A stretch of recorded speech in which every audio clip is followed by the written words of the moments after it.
Thank you. All right, good evening, everyone. My name's Leo Sarley. I'm with the Planning Commission. I am chairing in lieu of Mr. Lantelmi, who could not make it this evening.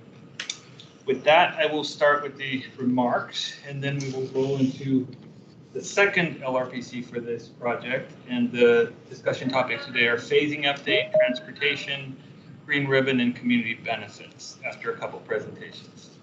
With that, let me dive into this text that we usually have to read before the beginning of every meeting. Welcome to the February 21st, 2024 Long Range Planning Committee subgroup meeting for the Pentagon Center PDSP amendment.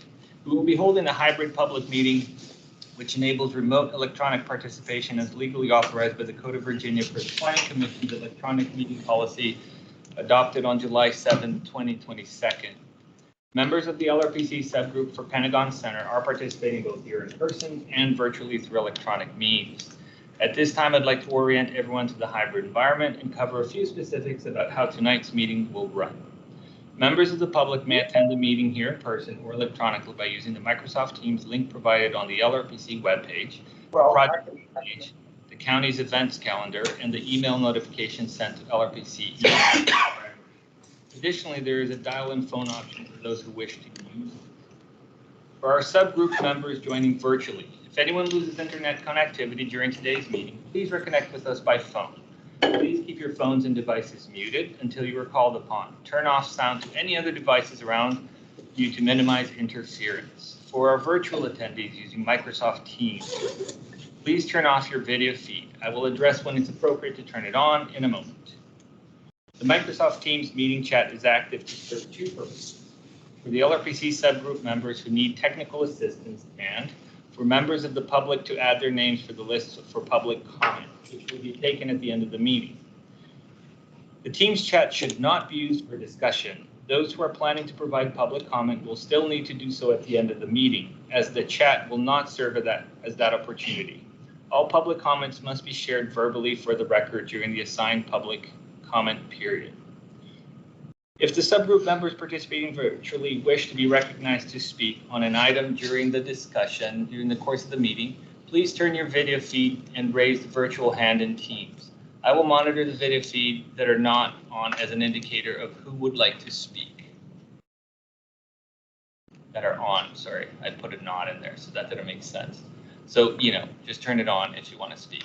If subgroup members are participating via phone today without the video option, please announce your name and group you are representing now, and we'll verbally check to see if you wish to be recognized, as you do not have a video feed option. Do we have any phone participants? No. Great. For our members of the public who would like to provide feedback and comment, you will be called upon to speak at the end of the meeting and will be allotted 2 minutes to speak on tonight's agenda item. The speaking time allotted will depend on the number of speakers we have this evening. If you wish to speak, please enter your name in the meeting chat for virtual attendees or provide staff with your name if in person. You will be added to the speakers list. Lastly, this is a public forum. Today's meetings will be recorded and posted to the county website. All information associated with today's meeting, whether written or spoken, is subject to the Freedom of Information Act's requirement. Okay, with that, let's do a couple introductions. We'll go around the room. And then we'll see who's online, and then we'll go to staff presentation and then the applicant presentation. Great. I am Leo Sarley with the Planning Commission, and I am sitting for Mr. Lantelmi. I am Greg Reed, and I'm with Kimco Realty. Abby Oakback, also with Kimco Realty. Evan Pritchard, I'm the applicant's land use attorney. Mike Binkowski with VICA. Gary Shinners, Park and Recreation Commission. I'm Benson with the Forestry and Natural Resources Commission. I'm back up to Carolyn Haynes, who's here virtually. Tony Strider with the Planning Commission. And Ben Hunt with Pedestrian Advisory Committee. Chris Lamp with the Transportation Commission. Let's go ahead and start. Matt Matuzek with the Planning Division. Chrissy Wallentush, Planning Division. Joanne Gabor, DES. Jeff Williams, I'm a resident neighbor, member of ARCA, but I'm not a roster. Thanks for coming. Quick clarification, are you the natural resources rep, or is Carolyn? Carolyn, all right. So she will be speaking tonight, not you, correct? Just making sure. Thanks. All right, online, who do we have?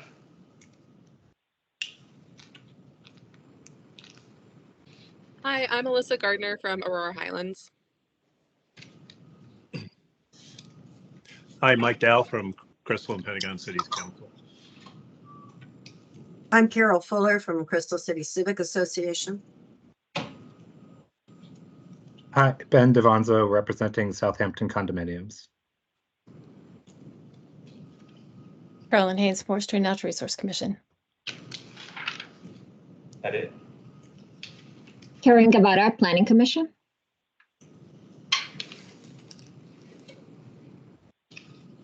All right, last call for members at the table. Emily Peterson, Planning Commission. Great. All right, with that, I will turn it over to staff for the kickoff presentation. Thank you all for coming.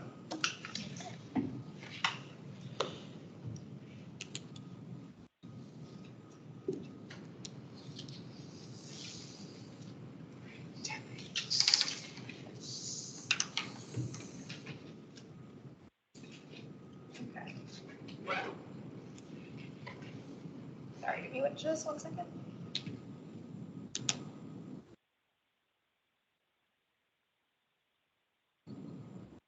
Okay.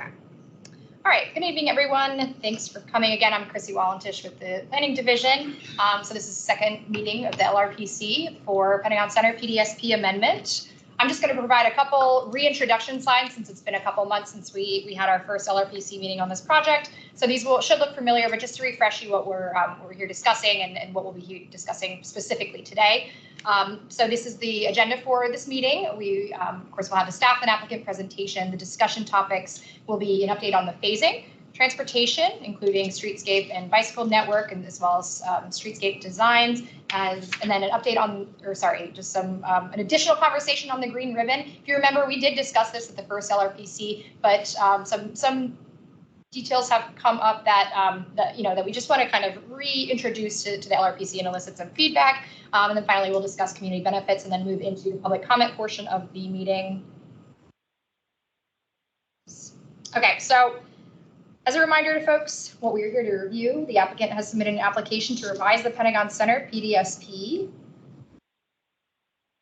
to make general changes to the site layout, density, building height, open space, and various transportation-related aspects of the PDSP. This was last amended in 2015, originally approved in 2008. At this time, the request does not include a final site plan for any specific building or block development. So this public review process is intended to focus on the more high-level changes that are being proposed. This slide shows the high-level changes to building placement, use type, height, as well as location of open space. So just as a refresher, we went into a little more detail on this during the first LRPC. We also went into more detail on this, but just so it's fresh in everyone's mind, these are the Pentagon Center guiding principles, which were established in 2008 with the original PDSP approval in order to specify the goals and objectives for the site in the 9 areas of redevelopment that are listed on this slide. We will be looking to evaluate the proposed PDSP amendments conformity with these guiding principles. And then also, again, as a reminder, the site is the hole in the donut of the Pentagon City sector plan. It's surrounded in its entirety by the sector plan, but the site itself is not located within the sector plan. Although Pentagon Center is not located in the sector plan boundaries, the sector plan utilized the 2015 Pentagon Center PDSP framework to plan for surrounding the area that is located in the sector plan. We've identified certain aspects of the sector plan that are appropriate to apply to the Pentagon Center PDSP application, which we discussed again in the first LRPC and will continue to discuss today in regards to transportation and community benefits. So again, to help guide our review of the proposal in the context of the sector plan, we have the 6 guiding principles. One question to keep in mind is how the proposed PDSP amendment helps to fulfill these guiding principles or to identify if there are aspects of the proposal that fall short of these goals. Getting into our first discussion topic, we'll go over a quick update on the proposed phasing. As a result of the discussion during the first LRPC meeting, staff raised 2 concerns to the applicant regarding the phasing. First issue being that the phasing did not account for a scenario in which Costco could decide to extend their lease past the current expiration date. And the second being that it pushed the deliverance of all open space for the block to occur within phase 2, avoiding any near-term benefits to the community within phase 1. So as a result of that, we met with Kimco and we discussed a couple options to help alleviate these concerns. Kimco has agreed to revise the phasing so that the B1 block delivers an interim public open space along South H Street within phase 1, and then the office building proposed on B1 will be pushed to phase 2. So that's shown here, and then the Kimco's presentation will have more information on this. A development condition will require that the public open space remain in place until phase 2 is under development, which will deliver then the remainder of the open space on the western portion of the site. So this just ensures the site isn't developed with any lack of open space throughout the entirety of the project, that full build out. Okay, moving over to transportation phasing impacts. So I can jump in on these. As you can see, a lot of what's being shown here resembles the 2015 vision. The phasing impacts, however, I think are going to be very critical to establishing some of the initial street network improvements. I'm not going to read through all these points, but you can see here how some of that initial grid improvement, particularly on the eastern side of the block, is likely to be implemented in the next phase, the B1 residential building that Chrissy just noted to. Currently, I think there's a street separating the interim park space from the B1 building. I think once that site plan is filed, we have a better chance to evaluate whether or not that street is actually necessary, and maybe potentially could expand the park space there. Considering that 2 additional segments, 13th and 14th, are being introduced with that phase, as well as the Grant Street segment that would continue north-south throughout the block. So depending on what the details are of that site plan, that might inform the exhibit that you see here, any kind of further evolutions that might exist. Next slide. Taking a step back for the entire block, one extra. Okay. Again, we mentioned that a lot of the grid network enhancements are similar to the 2015 vision, primarily utilizing this block to connect from Hay Street onto Fern and the surrounding blocks. So I think that consistency allows us to feel much more comfortable in terms of the alignment of 13th and 14th Road, as well as Grant. However, as those additional segments are implemented, one of the things we're going to pay careful attention to with each individual site plan, depending on where we are, we're either going to have to figure out and assess the existing conditions with the 2 first projects that have been delivered, the residential towers along Hayes, and how those streetscape need to essentially continue on both 12th Street and 15th Street. And then as the additional segments are provided, we'll have a better chance to look at loading, on-street parking, and some of the other connectivity that's there. But again, at this stage, given that we don't have a specific project, most importantly, the next one, all we can do is essentially identify the orientation of the streets and continue to emphasize that they will help with the connectivity for this entire block. Next slide. Similarly, at a block level, borrowing from the Pentagon City Sector Plan, which presented a pretty robust network for the bike facilities in the area. You can see here our Fern Street and 15th Street would be accommodating future segments of those facilities. We are not anticipating anything along Hayes because that segment has been called for on the western side of Hayes, not the side where the block subject site is located, as well as 12th Street, where the transitway will be prioritized there, and 11th Street further north will be delivering additional segments. So this kind of gives you a perspective of how does this particular block fit into the broader bike network that's planned for Pentagon City. Next slide. And then lastly, from a transportation perspective, the streetscape designs are also borrowing heavily from the Pentagon City Sector Plan. Similar segments, whether it's 15th, Fern, and surrounding properties, are specified in that document in terms of the expectation for sidewalks and streetscape environment details.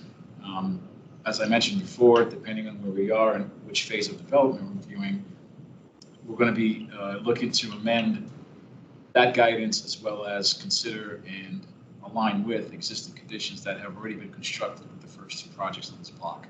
So depending on where we are in the phase of development we're looking at, that assessment is still ahead of us at such time as we receive an actual site plan that has more details and allows us to assess what's appropriate. Next slide. Shifting gears from transportation, we did also want to note the Green Ribbon Network and how this block helps contribute to the additional connectivity.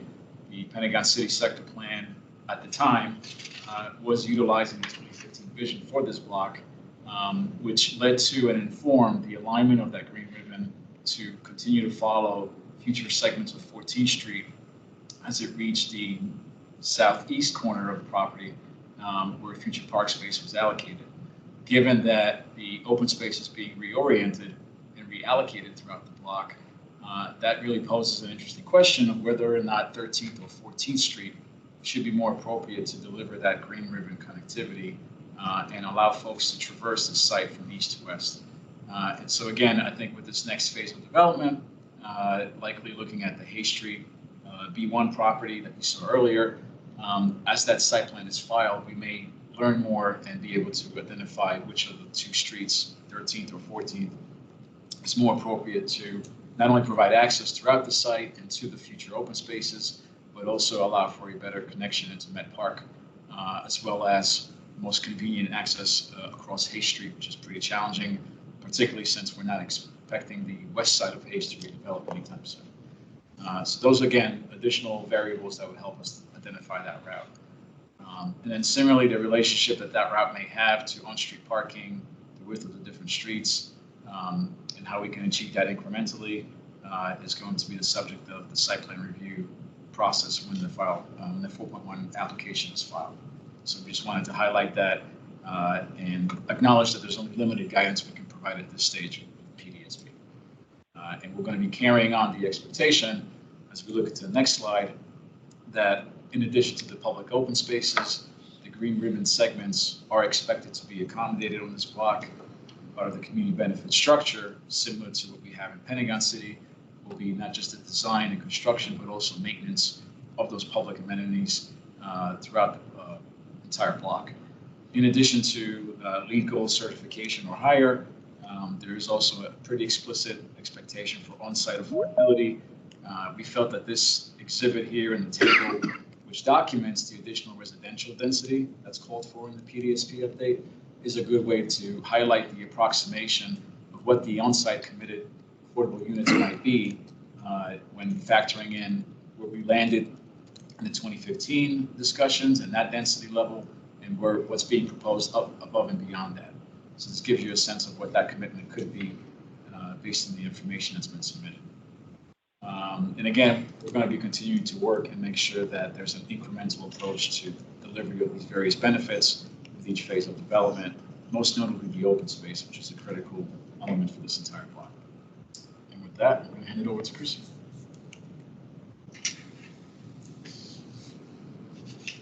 Okay, so we are anticipating for this to be the second of two LRPC meetings to review this PDSP amendment. Applicant will resubmit their PDSP plans that will address feedback received during LRPC and based on comments received by county staff during our internal review of the application. The project will then move on to commission and advisory group meetings, followed by county board action, which as of now we anticipate to occur in late spring, early summer. And that concludes staff's presentation, so we'll turn it on over to the applicant.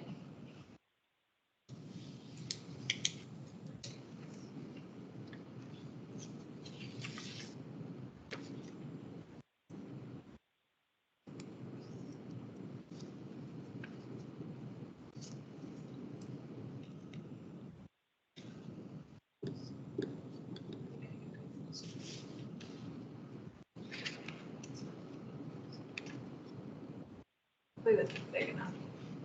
All right, so welcome, everybody. Thanks for having us again tonight. We appreciate your time. Do you want to give a brief introduction? We can obviously, given the update that Chrissy did, Chrissy and Matt, we have, it's going to be slow. We have kind of some updates to kind of talk about on our end. Looks like it's not gonna. I've already changed slides on my computer. I won't let you advance. Well, my Wi-Fi isn't very strong in here, and I'm wondering if that's. Maybe, Chrissy, do you have? I have what you sent me on Friday, if that's. Yeah, we haven't changed it. Okay. You want to? Oh, well. Just a little behind. It's very behind. Oh, wow. Okay. Yeah, why don't you share and then we'll go from there. Sure.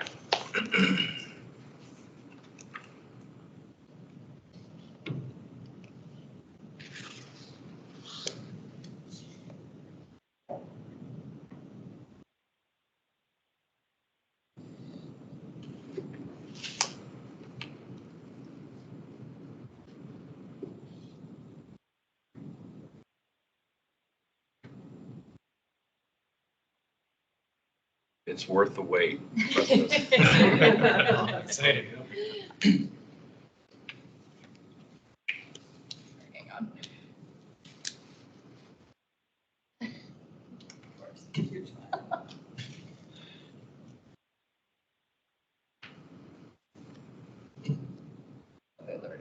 Feels like an art history class. Interpret, what's the meaning? The slow slides are coming up. Hang on one second, I'm sorry.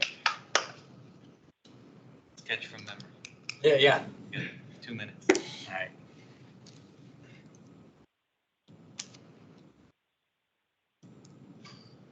I don't know. Hold on. All right. Okay. All right. I think I got it. Oh. Okay. Yay. All right. Thank you. You can go to the first slide or the next slide. We did want to kind of remind everybody what kind of the overall is, just to kind of orient everybody again. So obviously you can see the metro station is located right next to Tower A, which is the Whitmer that opened in 2018. Block C is kind of down at the bottom of the page, and that is the Milton that opened last June. And so really what we're talking about is the remainder of the site in between. Today consists of what we consider the mall, which is Best Buy, Nordstrom Rack, Marshalls, Five Below, CVS, Newell, as well as then the Costco itself, as well as its Precast parking garage. You can go to the next slide. So really, Chrissy really covered this, the phasing. Go to the next one as well. And so again, this is that phase 1 plan. And really the idea is that B and B1 would be the first things that happen with the interim park on the office portion of the B1 parcel. Again, as a reminder, Costco has over 20 years of control. However, that doesn't mean that they couldn't leave in those 20 years, right? So again, we are setting ourselves up for the future if they decide to leave earlier. However, we are also setting ourselves up if they decide to stay the entire length of their time. Next slide. Again, here is kind of the full build out, and what we wanted to just kind of give you is a scenario of what we think a phasing option would be. Again, obviously this is pie in the sky today, but the idea would be that after phase 1 is construction with the interim park, what would happen next is potentially we would open a portion of the park on this scenario says on block F. So the idea is that we would open a portion of the park that is as big, if not bigger, than the interim open space. And then at that point in time, potentially the D residential and park would also kind of be under construction. And then the phase 2B would be kind of the office building on B1, and then the hotel and residential tower on F after the park opens in the previous phase, and then the final portion could potentially be the office building and the park on E. So the idea is that there is a staggering, but as long as the open space, the interim open space is replaced before a B1 goes, that would really be our proposed phasing here. Next slide. So really, this is a little hard to read on the screen, but what we wanted to share is this, what would happen with the building if there is parking access off this interim road. And so on the left, you can see that the garage is entered kind of off the interim road. And then in the future phase on the right in the box, you can see that basically it adds a turn down to the south. So again, we're still trying to, we're still quite a ways off from deciding this, but we do want to leave the flexibility for this because we do think in the long term, having a ramp entrance across from the park is not the best ideal scenario, right? So we would like to leave the flexibility for this just in case as we figure the details out as we move forward. Again, nothing has really been finalized and we'll continue as we move to the site plan with this in the future. So just keep in mind, from looking at this view, the Milton, the newest building, is on the bottom of this page, and its loading already faces this loading, which is why we thought it's important to load here on 14th Street, because we already have loading there. And then that gives us the ability on 13th Street to make it more of a retail street and not have the interruptions you're going to have with the loading, all that. So that was our thought process in this of how this building would load to mirror what we already have today. So that really, and we'll talk about that as we move forward too, but that really makes that portion of 14th Street a service street, right? And so you have the service back to back. And then we create hopefully what's a great retail environment on 14th Street that gives us kind of back and forth retail on that. Are there any questions on phasing? Because I think this is our last phasing slide. Not yet.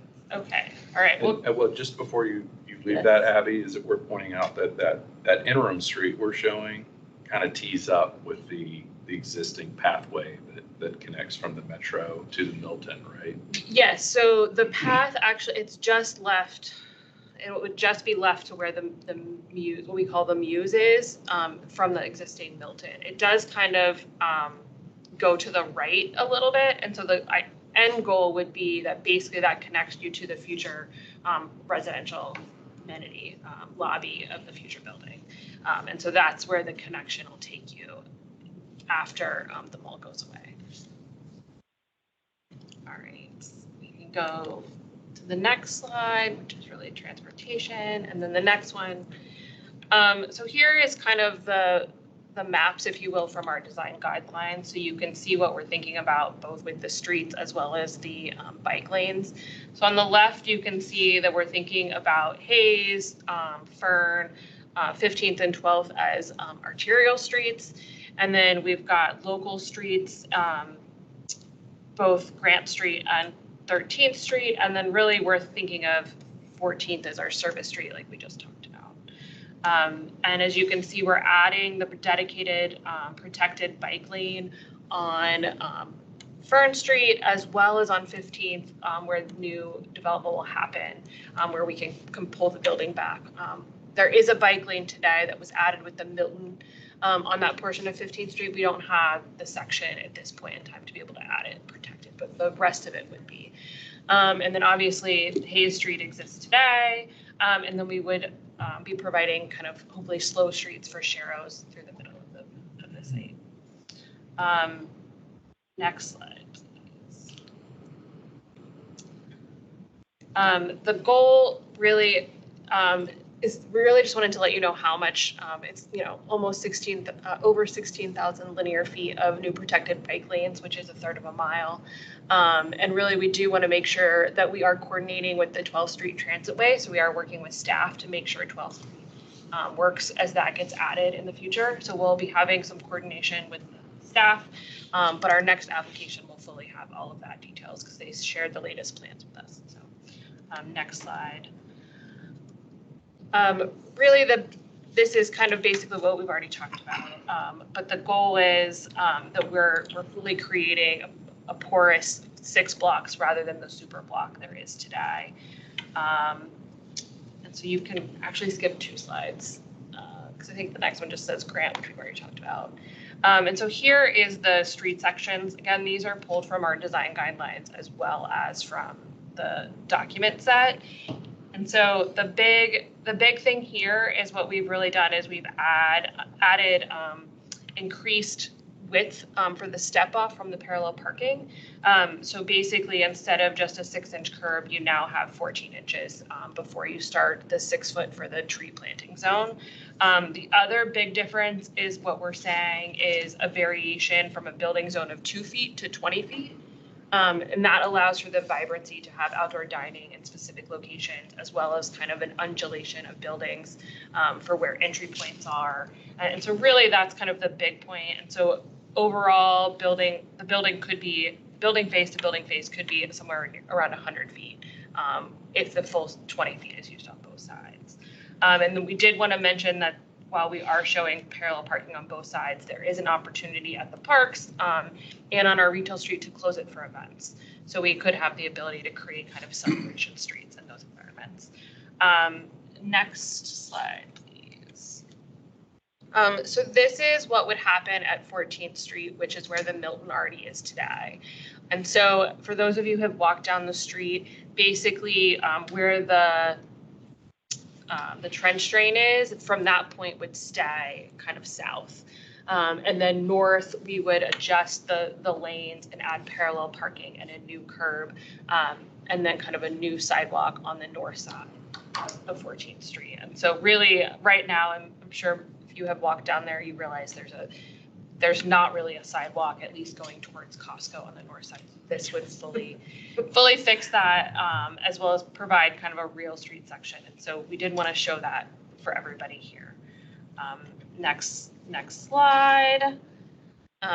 You can go ahead and go, we can look at the street sections for Fern. Next slide. Okay, so the top street section on your right here is what was approved in the 2015 plan. And as you can see, no bike lanes were anticipated.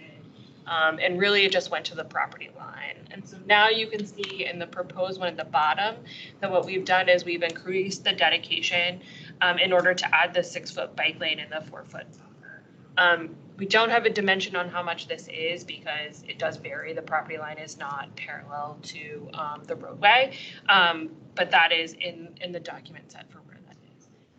If you go to the next slide, the thing that's interesting to us is while we have not shown the bike lane on the other side of the street because it is not our property and we don't know that we would be able to redo the curb, it does fit within the street section. So the anticipation is that once Costco goes away, you no longer need the center left-right lane. And at that point, that means you could go down to a 2-lane, you could keep the parallel parking on the other side, and you can add a protected bike lane on the other side of the curb. So this street section does allow the final build condition with a northbound and a southbound bike lane on both sides of Fern Street. And then if we go to the next slide is 15th Street, and this shows the increased dedication to add the protected bike lane on Block D. And so in 2015, the bike lane was only anticipated to just be in the road section. And so this does have, again, a varying increase to make it a protected bike lane in the future along Block D at the future park, as well as at the future residential building on Block D. The next slide is we do have an MMTA study. Staff has reviewed it. We are awaiting comments. So hopefully we'll have all of that with more feedback in the future. Are there any transportation questions? Just one other point on the bike network. Where feasible, we are trying to provide protected intersections on our corners as well, especially at the corner of South Fern and 15th. That is also on the set. That's a good point. We did not include intersections in our design guidelines. Are there any other questions on the street sections? All right, we can move to the next one, which is the green ribbon.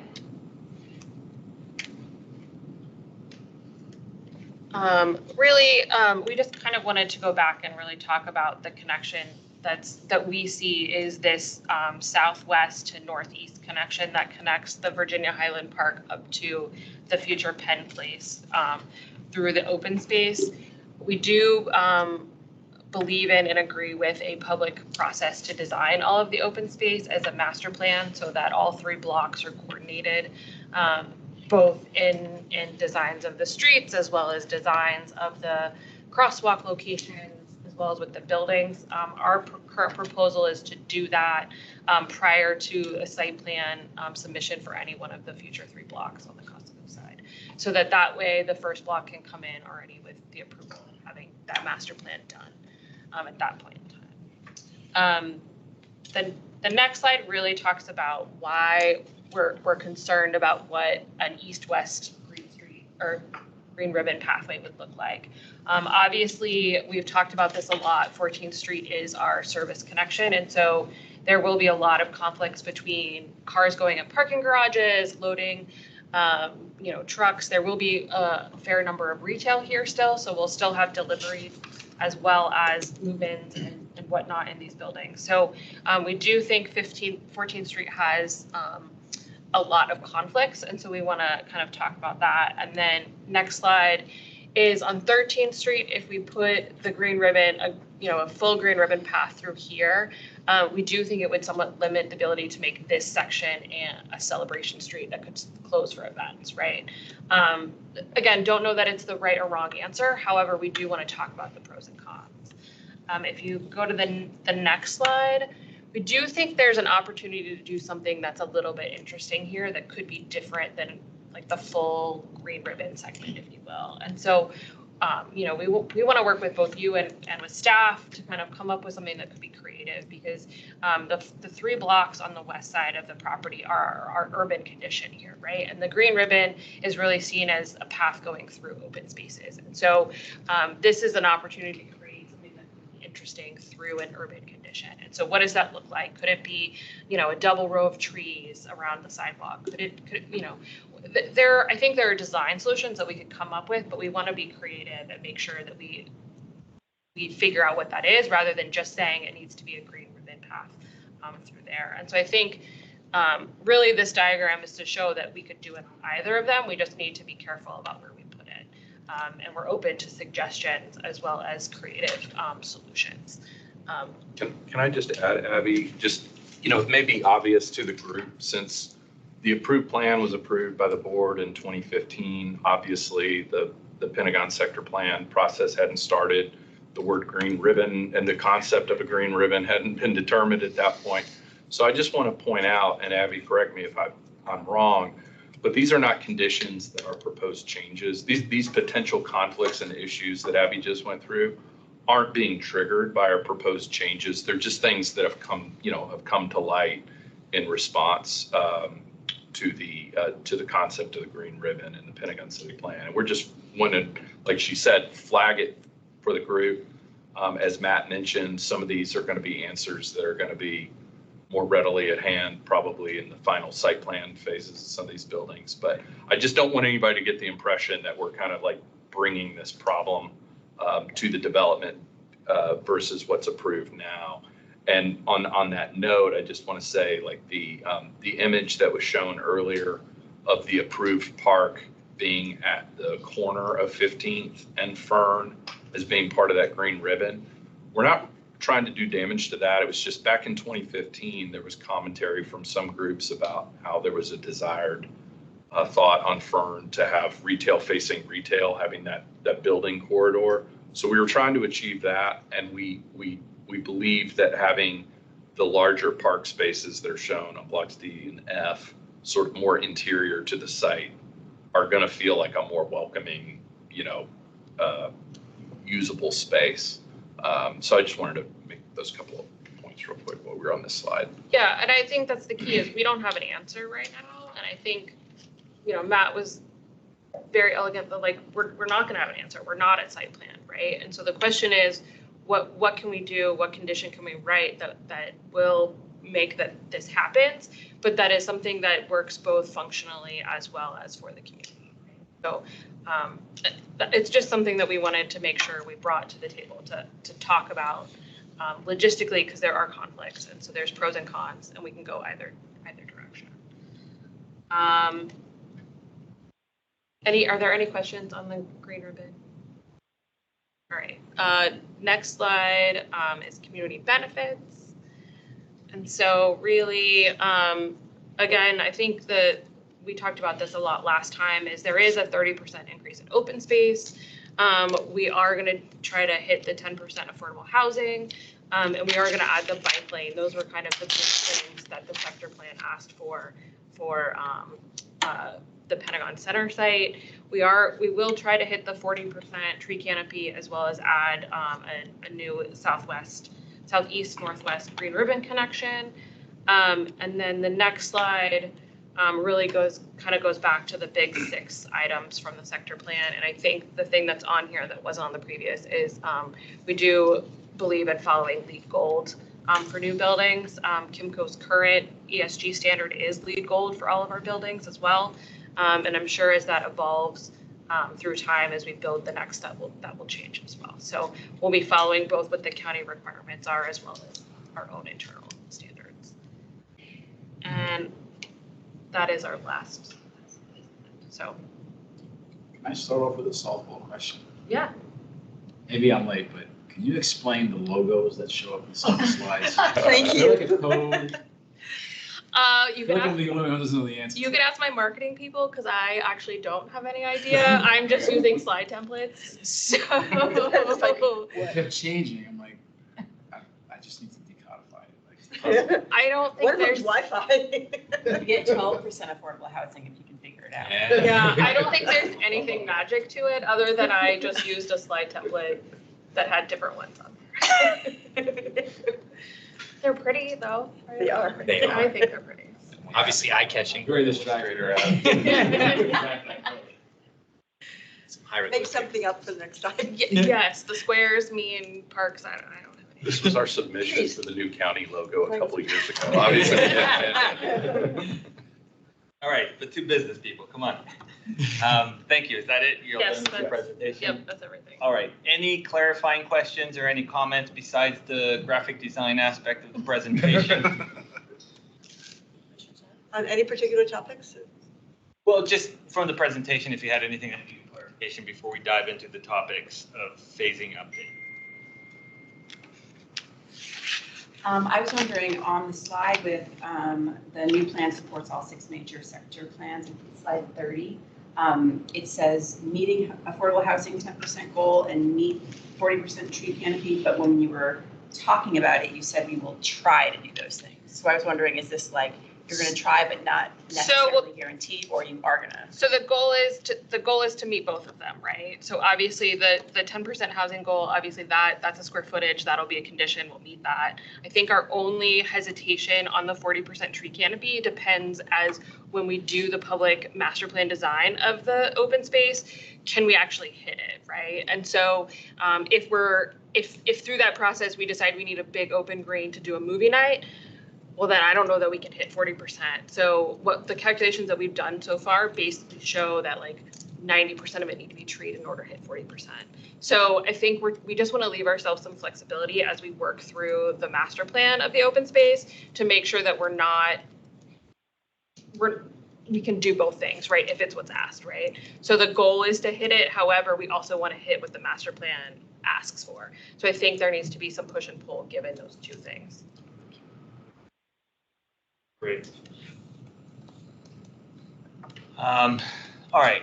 Seeing no one else, no hands online? Don't look like it. Okay. All right. So the first topic we have tonight is phasing update. Any reaction, any comments, any questions about the phasing update?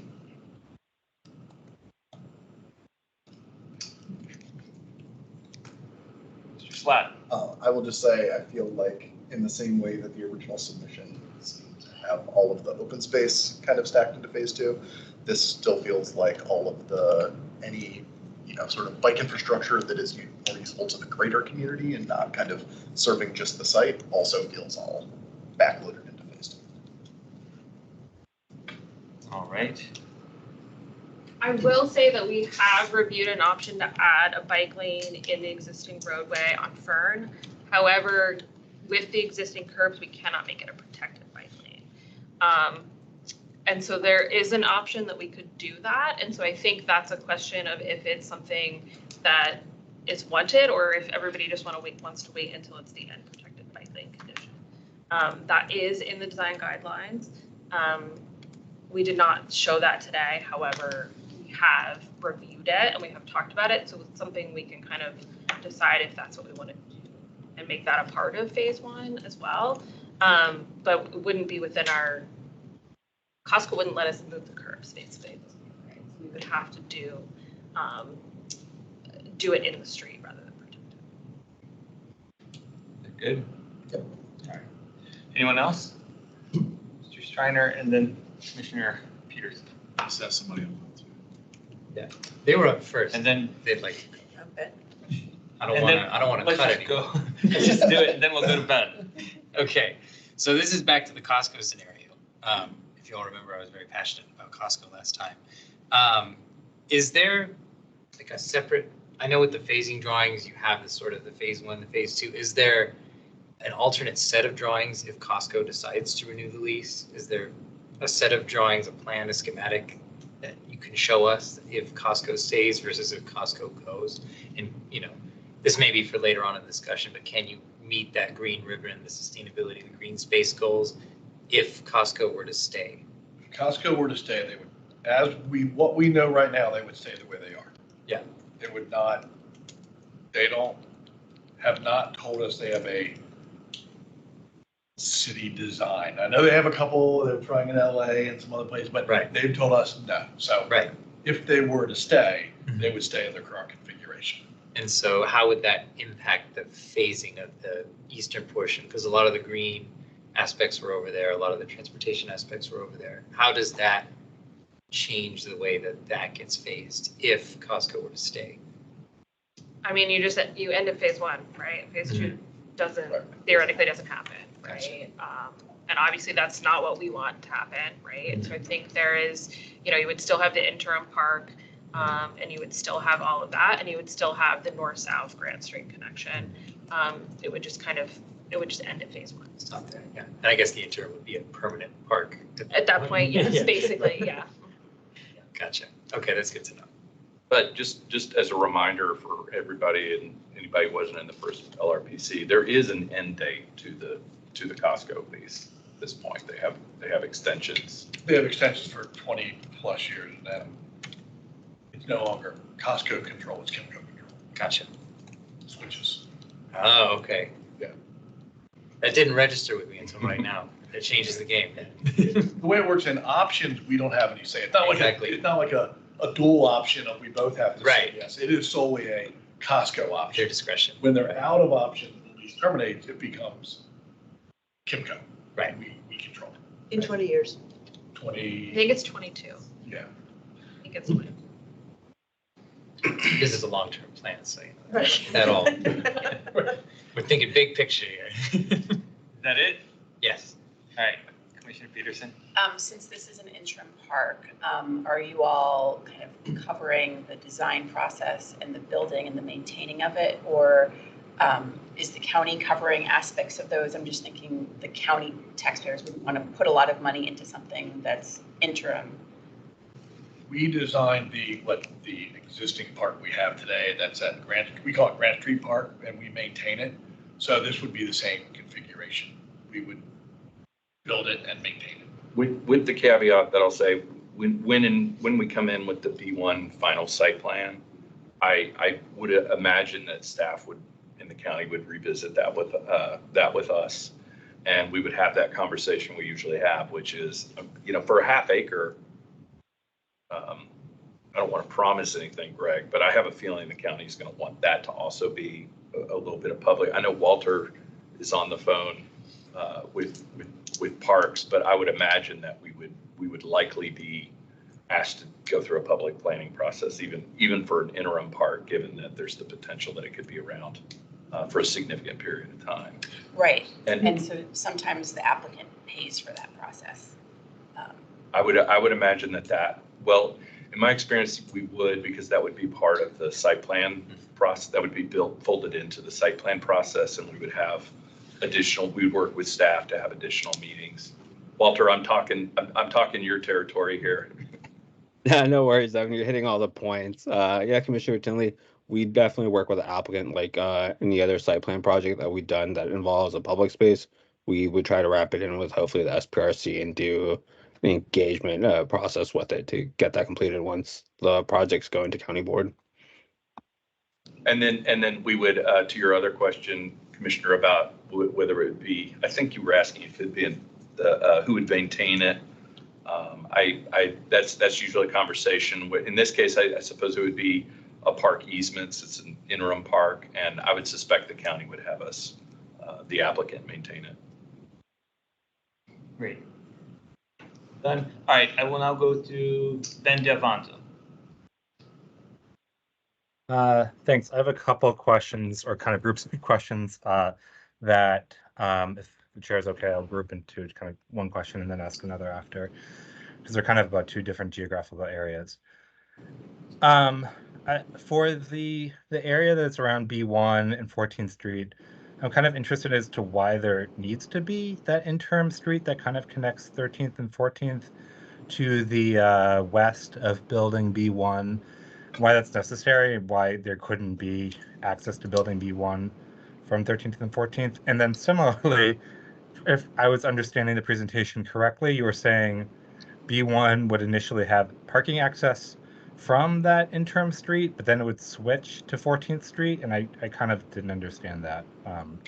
So that's kind of one set of questions. And then the other is how in this interim situation, Costco currently restricts access to, I guess, what is now 14th Street through their parking lot through gates at Eads, and has been now moved. So it's kind of at the corner of the Milton, and how that would change or not in the interim condition. Would 14th Street be a throughway or would it not be? So the first question is about that. The area, the interim street, and why it needs to exist, and why there's parking access off it temporarily. And then the second question is about the Costco parking gates. Okay, so starting with the interim street, the interim street really is there today as a drop-off for the future B1 building, and the parking location hasn't been finalized. We have drawings where the parking is accessed off of the park side. So let me take a step back. When you only build the residential portion of the block, there is not enough width along 14th Street as a building in order to provide an up and a down ramp situation that would be required to meet the parking entrance needs. If you recall, because of the metro station, the blocks along Hayes can only have one level of below grade parking. As a result, we have to have down and up ramps in order to solve the parking needs on these blocks. So when you only build the first phase, that's the residential tower, there's not enough width on 14th Street to provide the loading docks as well as an up and a down ramp. So in order to do that, the alternate situation is, where do you then locate the other ramp in the interim? This scenario shows that second ramp off the interim street. We have a scenario that shows the second ramp off of Grant Street. The issue is, in a long-term scenario, when the park is built, we don't think a ramp going down is appropriate across from a park. So you have to come up with an alternate solution. So this is the alternate solution that would provide the down ramp access off the interim street. And then when the block is fully built out, we would have an on-grade, basically, connection to the down ramp from 14th Street.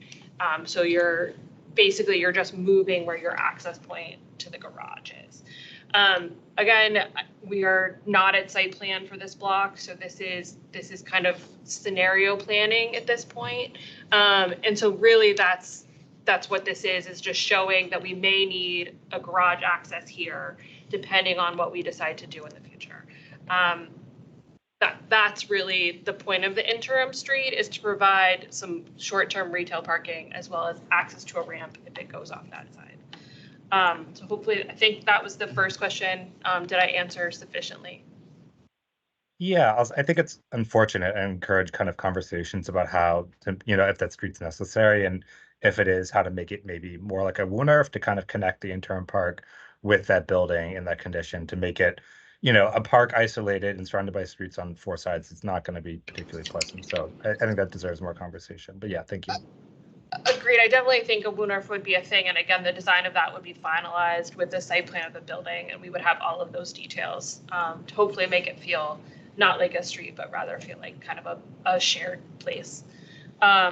Just real quick, from a staff perspective, to add to that comment that I made, I think they're taking a step back and looking at the hypothetical, we brought it up, if Costco decides to stay, which again, popular people like them, very likely to happen. And if that park were to remain more of a permanent condition, I think that decision alone becomes more critical, in that we want to make sure we start with an expanded version, and perhaps the focus and emphasis is placed on the design of potentially future park space on the rest of the block, such that it can design around the entrance and wherever the parking and loading access is. Because I mean, that could be done. Right, knowing if it's there, but I'd hate for that opportunity to, forego the expended park space, given that it very likely could become permanent. Correct, and I think that's a perfectly good scenario, and at this point, we don't have an answer, so we're just trying to kind of hedge our bets 50-50, one way or the other at this point. And I think the challenge for us will be if there are drawings associated with this year's PDSP amendment, the degree to which they guide or inform what the expectation or consensus is. And like right now, that seems to be alluding to that we have support for the street, or in fact, maybe that needs to be amended in a way that shows further study is needed and the preference is to get as much park space as possible. Yeah. However we want to do that. Yeah, Okay. yeah, I think we can definitely work with that. Great. And then the second question was the Costco access. Yeah, Control. yes, so as long as Costco is around, the gates as they are located today will stay for access to Costco parking. The main reason is that's Costco's entrance, and everybody comes in and out of there. And we, as a cut through, it's already, if you've been there, it's already interesting with people cutting across in carts and everything, and it's not a through street. I don't think with Costco's entrance there, it would be a good condition or a safe condition having that as a through street. Great. All right, Ben, is that good? I'm going to go to Ms. Fuller. Carol, you're on. Okay, thank you. My comments actually are related to what both Ben and Matt just said because I wanted to talk about the park. I'm pleased to see that since the last LRPC, you've added that interim park in there. But I think we all need to realize that the issue of Costco is like waiting for Godot. It may never happen. And therefore, I would hate to see an interim park be set in stone at the site that it's at right now and the size. And I would go back what Matt just said as well. I wanted to say, I really would like to see that park space expanded more. And even though you've given an explanation for that street, I find that interim street really is not being a good idea. It would be better to expand the park over there. And you did mention the ramp was a problem for you. I made a note of it when you said it in the first place for it. But I would just hate to see anything get set in stone that way. As to the fact that you can't do a park if Costco never goes away. It should be larger. That's my key issue. Thank you, Carol. All right, the next person is Michael Dowell. Hi, I think Ben covered most of my question, but I just wanted to check if for the Costco condition, I think we're all focused on how semi-permanent phase one could be. It wouldn't be a through street, but would Costco be restricted from making use of the west side of 14th Street? So if, are you asking, can customers to Costco come in off of Hayes to 14th Street to access the Costco port? Yes. Yes. Okay, good. Yeah. Because it's Greg. If you didn't hear Greg, that's the condition today. Okay. You can turn right in on 14th Street off of Hayes already, and so you can go basically straight down 14th to kind of the gate to go into their parking lot on the other side of Grant Street already today. Yeah, not many people use it. I would offer that in my experience, Costco got a lot more organized when they really restricted most of the traffic to coming in and off Fern Street. Ironically, when it had more heavy use of the Hayes Street entrance, it actually made the traffic a lot worse in the area. So you might want to keep that in mind. Yes, it is really kind of the secondary minor entrance. And I do think less people use it. However, there are some people who kind of park in the parking garage who sneak in and out that way. Yeah. Okay. Thank you. Great. Thank you, Michael. The next one is Caroline Haynes. Sorry, I'm having a hard time seeing the screen, so give me a minute. I'll get there. Great, thank you very much. I just want to pile on the interim park and that interim road and how important that is to maximize that space because we are waiting so long. So just a second, third, and fourth, the comments that have already been made. And also, I don't think we should be hesitant to be planting trees there. Even if we get trees for 20 years, that provides a huge amount of benefit and will be, some kind of shade tree in the interim. So I think we should think about that. a lot of our parks don't last that long. So that could be a really valuable property. Great. Thank you, Caroline. Mr. Striner? One last thing. Maybe, again, in this alternate universe where Costco does stay, there is that surface parking lot outside of Costco that could be redeveloped into a park. I don't know what the terms are with that, but there is a giant parking garage there, and that surface lot is ripe for a possible conversion into some kind of park. I thought of that last time Leo and I talked. It just popped back into my head tonight, so here we are. Great. All right, we're gonna wrap up the phasing update and roll into transportation, street and bike network and streetscape. What's on the agenda? Mr. Slatt, just as I looked at you. Shocking. Great. I will pile on a little bit onto the interim street and say I can certainly see why it may need to exist. I'm not sure it would ever need to connect to both 13th and 14th Street. That seems like at least the minimal opportunity there is to, I do appreciate not having the loading facing the potential new park 22 years from now. But it seems like we could probably get away with just connecting down to 14th and not having it connected to 13th. That would give more space for the park. And I think still at least a little bit of pickup and drop off for the building. So you're planning above grade parking for the B1 building at this time? I know that's a little bit into site plan and PDSP, but it's affecting conversation here. Yes, so B that's residential, that's retail only has 1 level below grade, no above grade. B1 that has the residential and the office tower has 1.5 levels below grade, meaning there's a cone of influence to the metro. And so under the residential building, we can actually go under 2 stories. We cannot under the office building. And so then the remainder of the parking then goes above grade. If I remember correctly, I believe it's 2 stories above grade in the residential building, and it's 4 stories above grade in the office. But don't quote me on that. It's a similar ratio of 1 to 2 for the residential to office. I know that was the plan in 2015, but now we're in 2022, and the Pentagon City Sector Plan has a pretty clear recommendation against any new above grade structured parking, unless maybe on a case-by-case basis it's built into a slope topography or something like that, which I don't think you have a lot of slope topography here to deal with. I'm not particularly interested in new above ground structured parking going forward, but that'll be a conversation for site plan review. The big thing I wanted to bring up is I think there's possibly a missed opportunity here from a transportation standpoint, in that the fine folks at River House down the street made a very compelling case for a road diet on Joyce Street, which comes around and connects here to 15th. And they helpfully included 2023 traffic counts for 15th Street, and they're just as low as they are over there on Joyce, which connects. I think it would solve a lot of problems if we were to knock 15th down to 1 lane in each direction in a shared turn lane. The applicant would not need to dedicate nearly as much right-of-way, or possibly any right-of-way whatsoever, and still be able to achieve protected bike lanes. We could potentially actually get protected bike lanes on the western block, which right now, because it was built out with the Milton, there's really no space there without something giving for that to happen.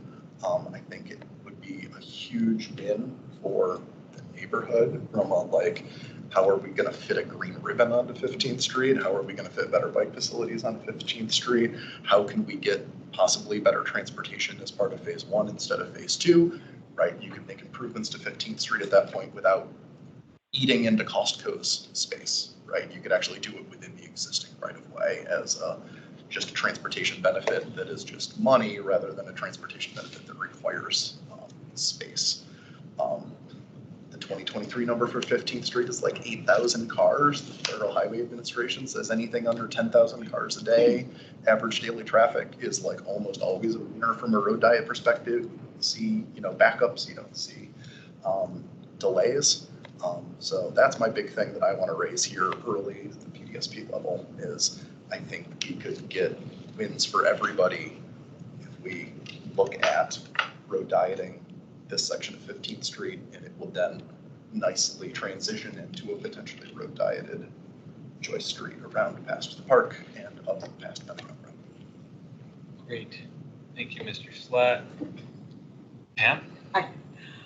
I'm thrilled that you're breaking up the mega block. I hate mega blocks. I'm looking forward to Arlington Street, which would be wonderful.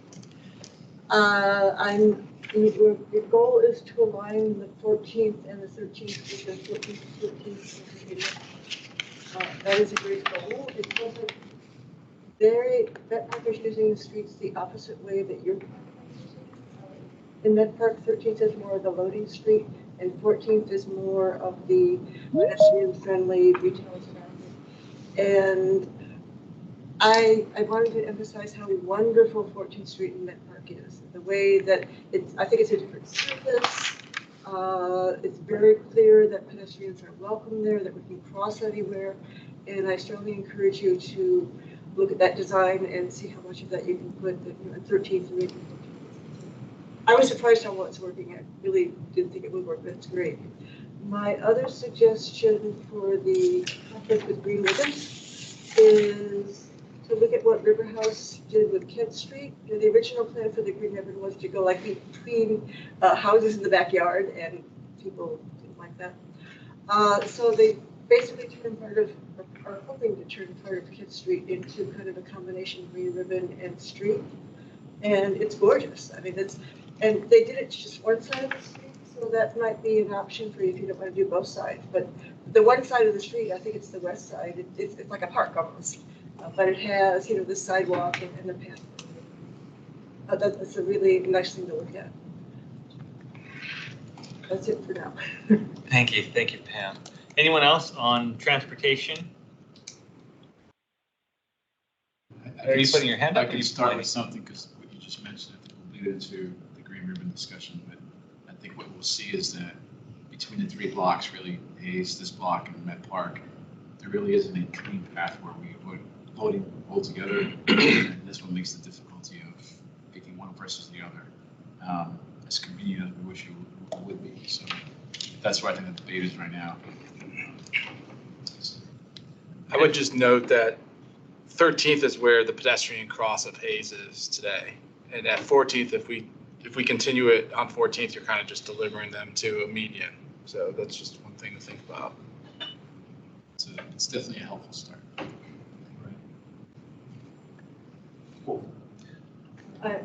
Lanes. I'm losing track of in the whole area where we're getting northbound and southbound. On each, we're basically doing all the beads from Army Navy up to 23rd, pretty much eventually, as protected bike lanes on both sides. Correct. So each street will have bike facilities in each direction, in the direction of travel. So not a cycle track like we're proposing on Choice. It'll be from Army Navy Drive all the way down to 23rd. We also, with the Penn Place project, there was an approval for a portion of Fern Street, bike facilities in the northbound direction. So that would be the block from Army Navy to 12th Street. Obviously, that depends on development timing. I know the TSA project is in, and they have some proposed bike facilities as well. So that would be on the southbound between New 11th Street. I appreciate this, Chris. In my mind, I'm like, I think it's north. I just feel like, okay. Between the new 11th Street and where 12th is. So that is basically the north-south options on the west side of Route 1. And you're proposing for Fern between 12th and 15th. You're definitely doing protected bike lanes on the west side, and you hopefully can do it on the east side too. And I misread the diagram I looked at. So you're actually going to be losing a traffic lane. So you're keeping parking on both sides? So the end goal would be that we would build the westbound ourselves, right? And what we're providing would allow for an eastbound lane. However, that's not our property and we would have to get all those things. So that's not currently in our thought that we would build that, but we are leaving, there is room for that. We want to encourage that. It seems like we're getting a lot of southbound lanes without getting a lot of northbound lanes, and I'd like to see more balance. And once we get to 15th and going south on Fern, there's no plans for any bike lanes, period? Once we get to 15th, southbound on Fern, that is a true statement. Yes, there are no planned facilities on Fern between 15th and 18th. All the way up to 23rd? Correct. That's We too bad. don't anticipate any redevelopment. Now, the Crystal Houses is coming in, and so that does abut Fern Street, the east, so the northbound, sorry, the northbound side of Fern Street, but that's the future phases of Crystal Houses. I don't remember off the top of my head what they are proposing, maybe. It's town. I don't think it's anything though, is it? Nothing. Okay. Yeah. But then when we go over to Joyce Street. Right. With the River House, obviously they are proposing that two-way. Which is southbound. Well, it's a two-way facility. Two-way, okay, okay. So there currently is northbound on the west coast side. It is a striped facility. It's always filled with zero cars. It's terrible, just terrible. It is a striped facility. With the River House, it is a cycle track, so the north and southbound in both directions on the River House side, so the west side of Joyce Street. And that is going to continue So that would be on from Little Army Joyce, or just stops when it gets to Little Joyce? It would be from Army Navy Drive to Little Joyce. Please. Sorry, what was that? Hopefully it's quiet streets after that, allegedly. And for, like, my comment on the east side of Fern, between 15th and 12th, is the parking and Kudo there is terrible. It's going to be really, I hope you get a protected bike lane there, but there's always people double parked and triple parked. It's a mess. Same on 12. Okay, that's it. Thank you. Great. Before we leave transportation, there was a question that Mr. Lantelmi had, Commissioner Lantelmi had, and he wanted to know, we discussed the extent to which vehicles would be allowed on the new internal street at the last meeting. So follow up on what seems appropriate. Are we, any comments on the amount of traffic that we're allowing on the streets or expecting per the conversation we had at our last LRPC? I don't think we're doing anything to constrain the streets, so there'll be just a lot of what's happening internal to the site. Once you come up Grant and 13th and 14th, it's really local serving traffic that's going to be using those 6 blocks. Most of the traffic that you see today around the periphery will, still be the periphery traffic to get to other facilities, like broader in the area. Great. But we didn't see any operational issues internal to the site, stop controlled intersections along Grant Street, so no new traffic signals internal or anything like that. I was going to ask too, because that made me think, if I'm remembering right, there was a lot of parallel parking spots on the street that was kind of cutting into that. Was there any, I wanted to know like what the logic was, putting all that on the internal streets instead of in the parking garages and all, any other facility around there. Really, it was just a continuation of the previous PDSP where we had all our streets lined with on-street parking. Yeah. Yeah, and my thought on that was that if we're trying to make those more pedestrian friendly and, all that kind of thing, having rows of street parking is, and I understand there might be a necessity to it in order, there is a retail component of it, we can't forget that. But, if there's any kind of examining on that angle of it, seeing how much could be preserved for pedestrian access. So there's 2 schools of thought. First is the retail that you mentioned is street parking is teaser parking. So people use it and think, oh, cool, I'm going to go to that. I'm going to park in this and then I'm going to go to that residence. Right. The second school of thought is that when you have parallel parking next to an open space, it actually kind of creates a buffer between the road and the open space. So the open space then feels more protected as a result. So there's kind of, that's why we've left the parking spaces around the parks, because we do have these roads crisscrossing the open space, that it will hopefully create this feeling so you feel more secure the bike lanes too. in the open space. Correct, right. So I think there's we haven't eliminated them, A, because we had it before, but also because of kind of the nature and to protect the open spaces. So, I mean, I think there's potentially an option to make them go away. However, I worry that then maybe the park space won't feel as safe, right? So there's that kind of back and forth balance as a result. And there's also the acknowledgement that as much as some of us would like this to be like a perfect pedestrian's paradise, you know, we still live in a very car-centric world. So there is the reality that we live in. Correct, and we also live in a reality of, you mentioned this, that like we live in an Uber drop-off pickup world too, right? And so having the ability to have parallel parking also gives us the opportunity to create short-term pickup and parking locations that gives that flexibility rather than blocking the bike lanes, rather than doing all of that. So there is flexibility in that curb management that keeping those parallel parking spaces gives us. And also, ultimately, these are going to be dedicated county streets. So Joanne and her crew will have, you know, going forward in the future, will have control curb to curb over how that's programmed and like when and if parking goes away and when and if like certain areas get dedicated to some other public use. So it can evolve over time. Yeah, I mean, even if we have that parking, is something we'll discuss during final site planning. So that's always the question from the county perspective is looking at, we want to make sure there is parking to have that pick up and drop off. But how many parking spots do we need? You know, if we look at Met Park, you know, they took away a lot of that parking that was on 13th and 14th Street. You know, they kept some of the parking that are closer to the buildings.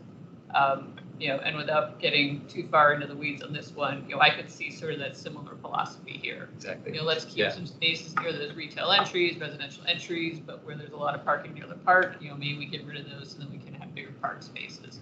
But during final site plan, that's where we'll have those discussions about what it is. And as Evan was saying, that's totally correct, which is once the parking spaces are there, whether they're public or private, the county will be regulating them. So we will have that ability to decide if they pick up drop off, are they daycare, is it, you know, bus stop, is it a bike share area, you know, what is that space Food used truck Yeah. area. Yes. Local vendors. Yes. You know, what it is. So that's something that, yeah, it can evolve as time, what the space is utilized for, but during the final site plan, the big discussion will be what should that space be and should there be that space for parking? All right, let me jump in here. We're getting a little bit bogged down on transportation. We do have still two more items on our agenda that I think we need to pay attention to. So I have Carol Fuller and Ben DeVonzo online, so I'll go with Carol first. Carol, if you could keep your comments somewhat brief. It's just a question for Joanne.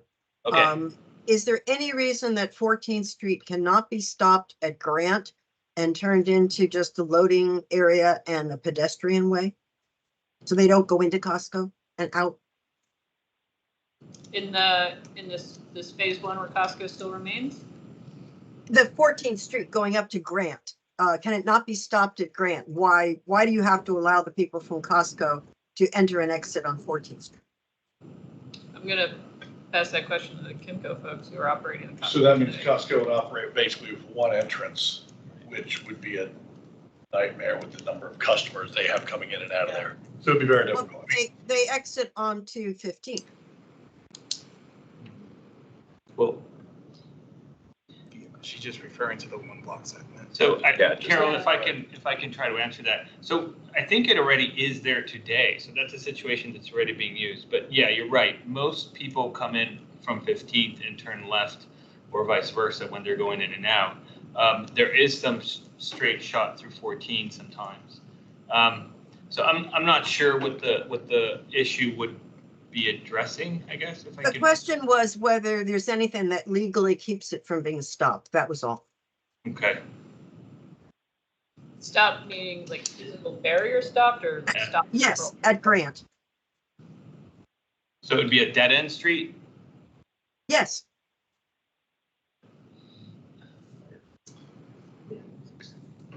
I'll say this, Carol, if you want to send me an email and let me know what, I just want to make sure that we're addressing this. Because are you talking about just in the existing conditions today, regardless of if they build anything now or in the future? No, for phase one, it was just, there was all this concern about it, and I just couldn't understand why you can't just stop the street so you don't have that traffic. And then you can have more pedestrian. So you just go to the garage of B1 and then you only have, I get it. So Right, that's it. if you essentially stop the street and this becomes not a street, so that all traffic goes east.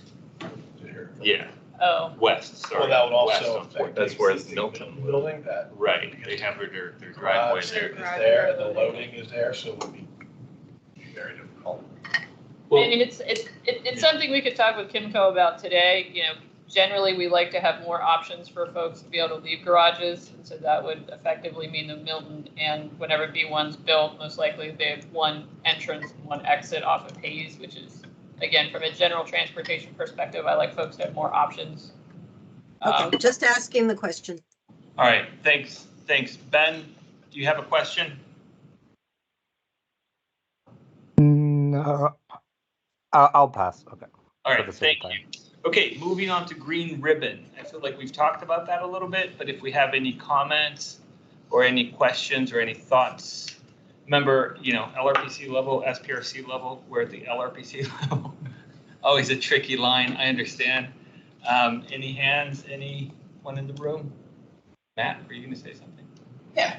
All right. I'll start things off. And it's really, I think, in response to the 13th Street connection, the green ribbon, which seemed like it might be predicated on the ability for the site to block that off for events, which the degree towards that's supportable, I'm not sure, but the green ribbon is specifically in the sector plan identified with a menu of options to design it. And we did that strategically because it does pass through private properties, it does pass along right-of-ways. So it's meant to be adaptable and applicable just about anywhere in the Pentagon City. So I've struggled to envision where the conflict might be, regardless of the value of retail or what other uses might be on 13th. There's probably a design solution there that allows us to achieve the full cross-section. And part of that, I think, is also it's much more than just double lining of trees. There are specific elements that I think lead to that element that I think, depending on what's happening on Hayes, what Brookfield might do to the north, that might inform in River House at the same time some potential test cases of how did they solve it on their site, all of which are unique. There's really no apples to apples comparison to Costco.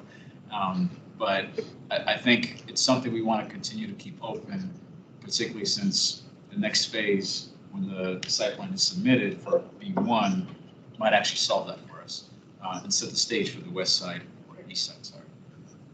I'll jump in here and react to a comment that was made during the presentation. I think, Abby, did I get your name? You mentioned about creativity, about the green ribbon, and I think that's great. Absolutely, I'm always encouraging creativity. The only thing is, I think let's keep in mind that the green ribbon serves a certain function when it comes to sort of fauna, continuity and pollination. And we don't have Bernie Byrne online today, but he could go on about butterfly, blah, blah, and all this connection. So let's make sure as we're designing that, we keep some of those biophilic agenda items that are supposed to be attached to the ribbon.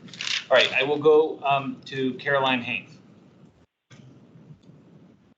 Okay, you basically said what I was going to say, that I think when we were talking about it, Matt knows this better than any of us, the green ribbon really is as much a part of those connecting those green nodes as, the actual parks are. And so, yeah, to keep that in mind, that wherever this ends up, it needs to be very intentional that it's contributing to that concept of the green ribbon and really connecting those natural spaces. So thanks, Leo. Sorry to steal your thunder. Mr. Dowell. Hey, Mike, can you speak up a little bit? You were a little hard to hear when you spoke last time. Okay. Can you hear me okay now? It's a little low, but yes, we can hear you.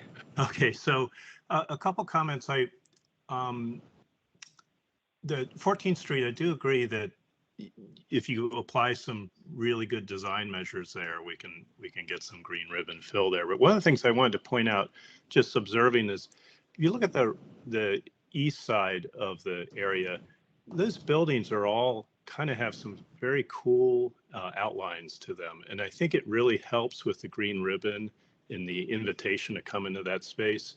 But when you look in the center building on the west side, that's just a box. And I think you might, if you could do something interesting with the northeast corner of that building to kind of ease the way into the green ribbon, it might actually kind of help 13th Street feel more green ribbon. Do you see what I'm saying? See how those three buildings on the right side are all kind of funky shapes? If you could do something to soften that corner at the corner of 13th Street and Grant, it might go some distance to making that feel more biophilic. And then the other thing I wanted to point out, if we could get some, if you could, I wasn't sure, where are there any spots where we actually will have retail literally on the park, not across the street, but on the park? Can you give me some insight into that? So right now there's anticipated to be retail on the park on F, which basically right where the mouse hand cursor is on the screen right now. And then the current building plan, obviously this is to be determined, is there are also lobbies and back of house, like kind of residential and hotel amenities that would be on the park as well. Those are not precluded to not be retail. But I think right now we're focusing retail on Fern Street and on 13th Street. Okay. I'd like to encourage you to think more about getting retail directly on the park. Ben DeVonzo and I were talking the other week, and I think that Pentagon Row, or I think it's called West Post, might be the only place in Arlington where you can be eating outdoors at a restaurant and your kids can be playing in the park just a couple of feet away from you, not across the street. And that's really nice for families because they can go eat, their kids can be just kind of messing around in the park and they're not too far away. And I think it's fun, we spend a lot of time thinking about our parks, but we don't get that situation that often in Arlington. So I think you got an opportunity here to think about that. Okay, that's it. Thank you. That's a great point. Thank you, Mike. And now, Ben, I think you're next. Talk about the green ribbon. Yes, thanks. Although I strongly agree with what Mike just said, based on our conversation.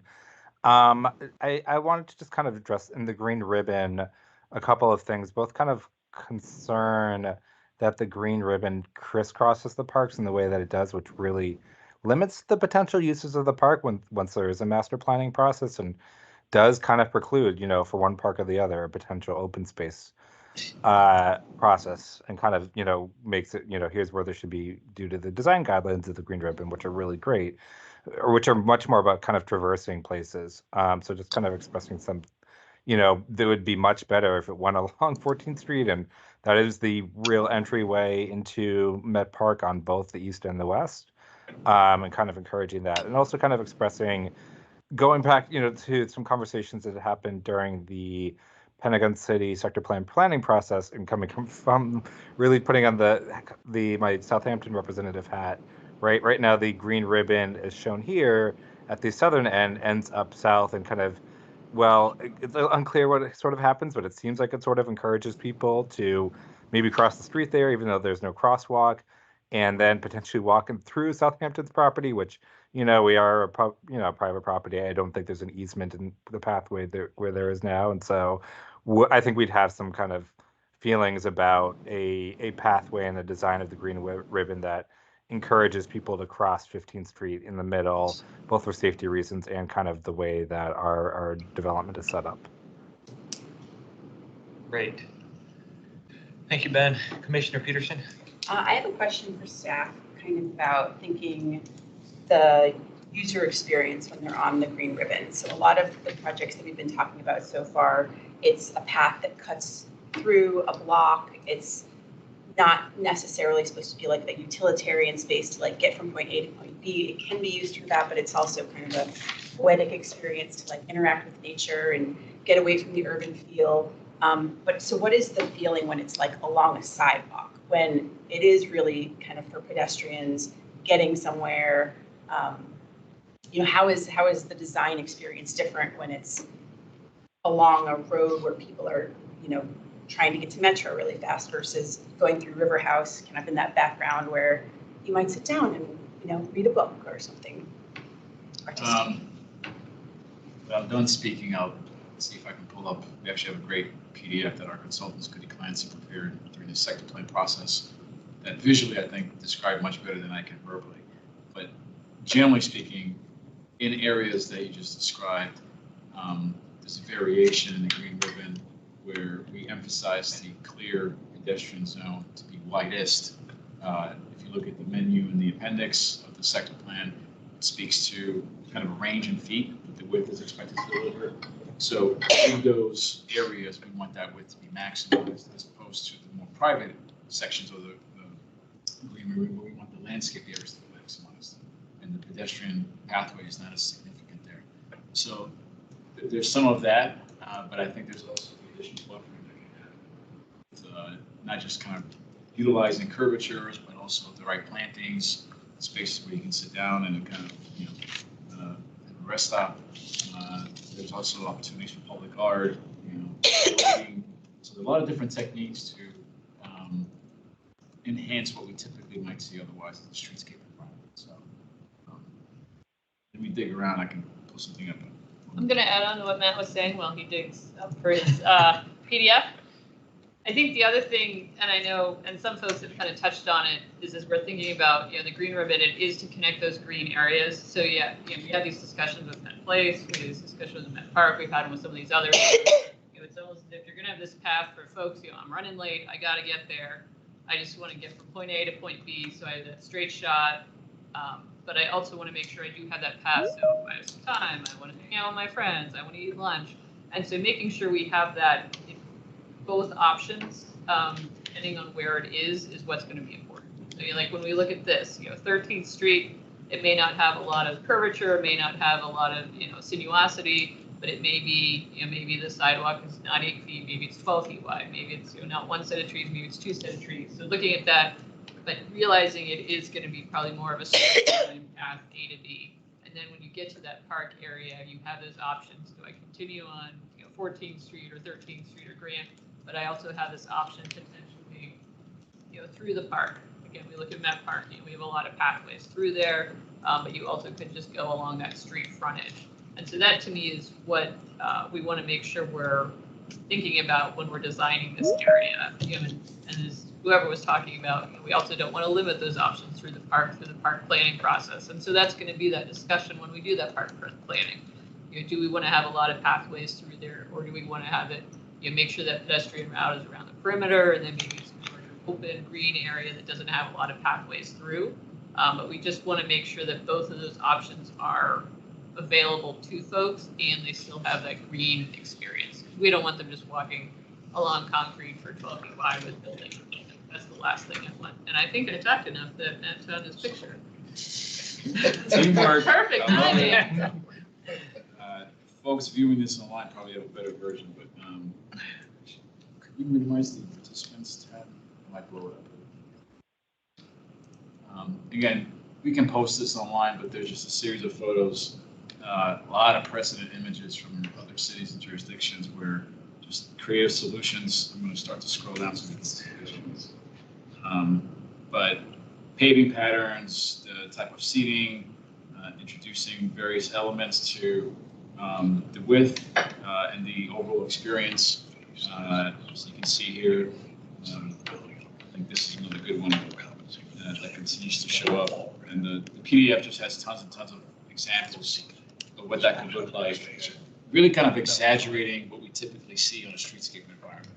And that's kind of when you know you've achieved something that's more intentional, intuitive, and folks can kind of just read, oh, this continues. I can see, the pattern going from block to block.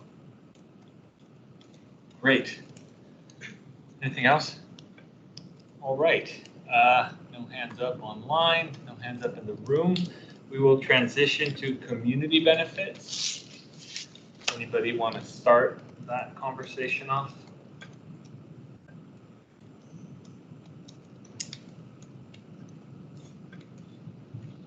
No questions.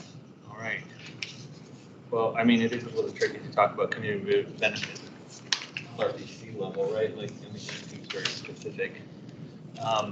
But not seeing, it might be worth discussing if people would prefer the 90% of this open space having trees on it in order to get 40% tree canopy versus maybe using the park for something else?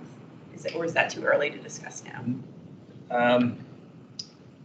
It is a little bit, I guess, just thinking out loud here, it seems a little bit more park master planning, but it doesn't hurt for us to have that conversation and provide some direction for the team, as they start to put pen to paper before we even got. So do you want to start off that conversation about balance?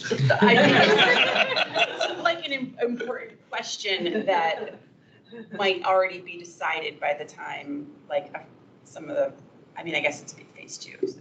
Yeah, no, that's Probably my pretty point. far I out. think maybe I'll call on Ms. Haynes if she had anything to add about orientation that she's willing to impart on open space versus trees and plantings and how to achieve a sort of sweet spot on that plan.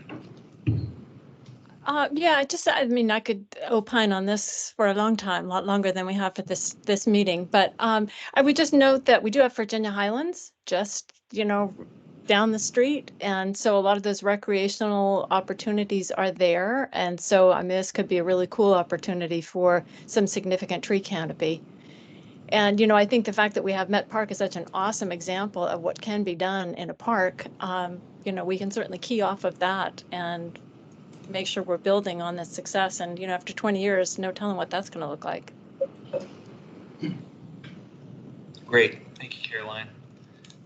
Tony. I think this is more of a comment, but on that thread, you all mentioned the movie night in the park, and it took me to Alethea Tanner Park in DC. That's a comparable one that is designed to host sort of public events.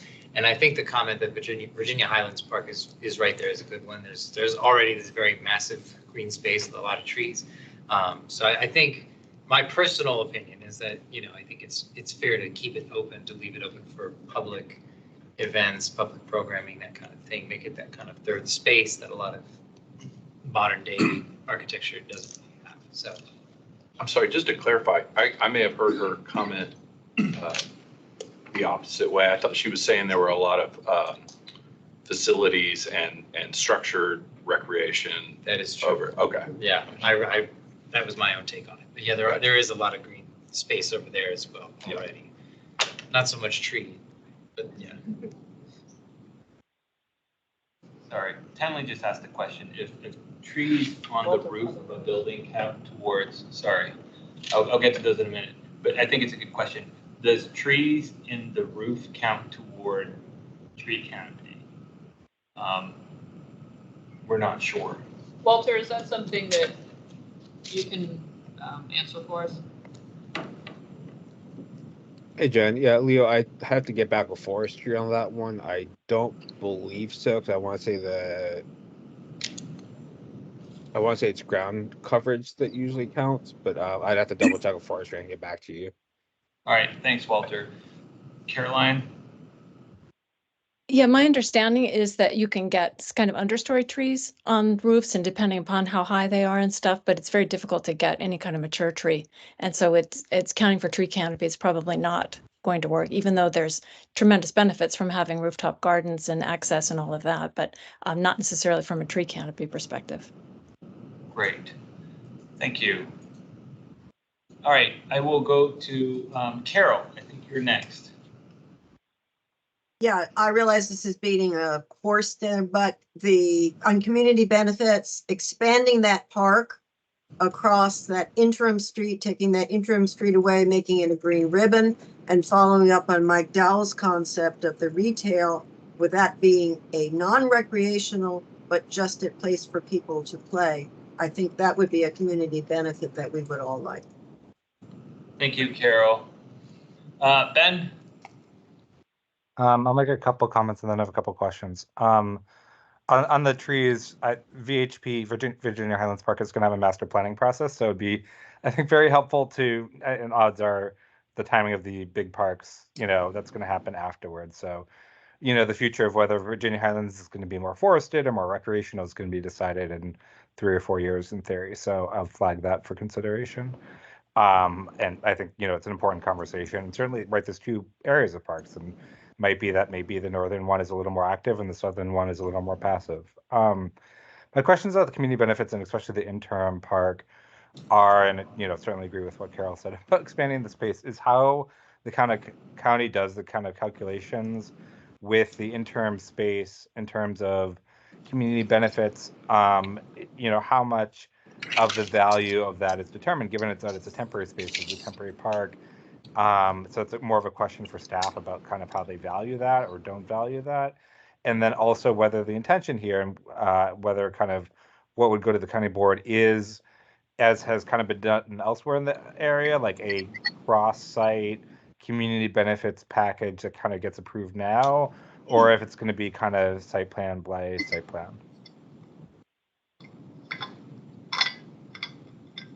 I can start by just signaling that the approach I would imagine staff would take is to establish options whereby assumptions are made in realization that that interim space could become permanent under one scenario. And I think that might inform the evaluation and the way in which we may carry that forward and be prepared to use that as an informing element for future negotiations when the eastern side comes in. So some of that I think is still ahead of us. And the values, of course, may be very different when we're ready to have that conversation. So. Is that good, Ben? Yeah, I mean, I would guess the point I sort of want to make is, I hope, right, we don't put, in terms of community benefits, right, it's always a kind of it's a fight that's frustrating for neighbors because, you're fighting for backroom deals and, for better or worse. And, I hope we don't put too much eggs in the basket of a temporary park versus things that are going to provide a longer term benefit for the community, while also saying, temporary parks is, if you look at Crystal City, can last for decades. So I think it's an important kind of consideration.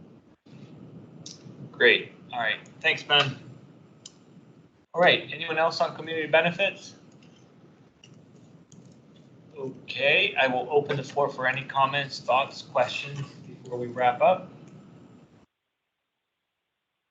Sorry, I'd also asked whether this is going to be a site-wide community benefits package versus site by site.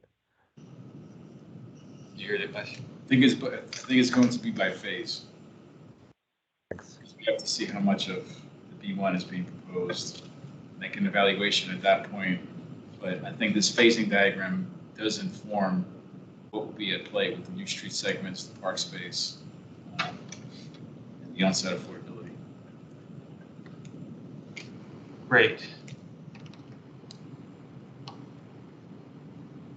Whose hand is that? I can't. David O'Brien. He's not an LRPC member. Okay. David, if you want to do public speaking, we will write your name down and we'll give you 2 minutes in just a little bit. Chris. I just forgot to say during the green ribbon conversation, I kind of agree. I think 13th Street should be able to be workable as a green ribbon connection. I do understand what you're saying about wanting that tight street section for retail facing retail, but I think the green ribbon also has an opportunity to bring people to 13th Street as kind of a draw and a destination that could offset any kind of loss from having to have a wider street section or having to not have on-street parking on one side or something like that. I think, especially given where the existing mid-block crossing is at Hayes, that 13th is probably a good solution. But also, if we road die 15th, we can do room for green ribbon on 15th, and then maybe we don't have to have one on 13th left. Also, so many options. Also that. Throwing that out there. Great. Thank you, Chris. Is there an estimate of the potential population increase that would result from the development? Abby? I'm trying to think how many units it is, and then we could guesstimate it's, maybe 1.5 on an average, because we have not done a kind of a one bedroom. We haven't done any sort of mix at this point. Really, it's a square footage. So obviously, you had the numbers. I think it's like 100. I think it's 1.2 million square feet of additional residential in the 3 towers. And so if you basically say that's an additional 1140, however, that includes the units that are already built, right? So once you factor that in, I think it's an additional 800 units on site. And so that's, 800 times 2 is 1,600 people, right? So we're somewhere between 800 and 1,600 people on average. But again, that we're very far from having any idea how many actual units would be in these. Very ballpark.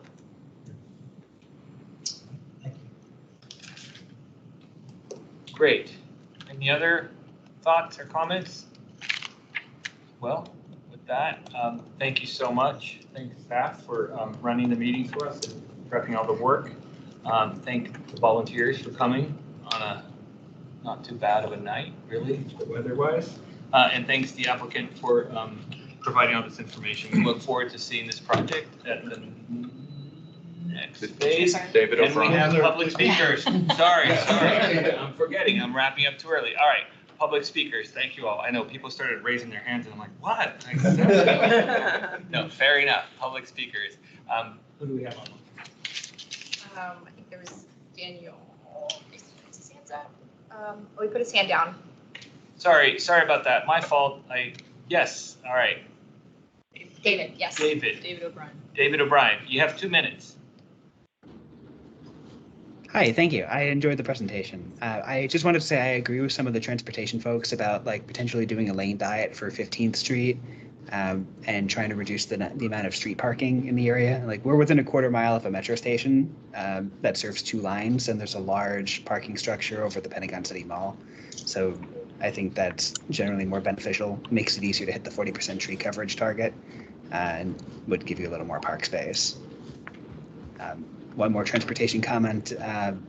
With the lane diet, I suppose you could consider putting down roundabouts at 15th and Fern and 12th and Fern to reduce the signalized intersections, and probably help with traffic flow too, and obviously make things safer. That's all. Great. Thank you. And did you want to? I did, yeah.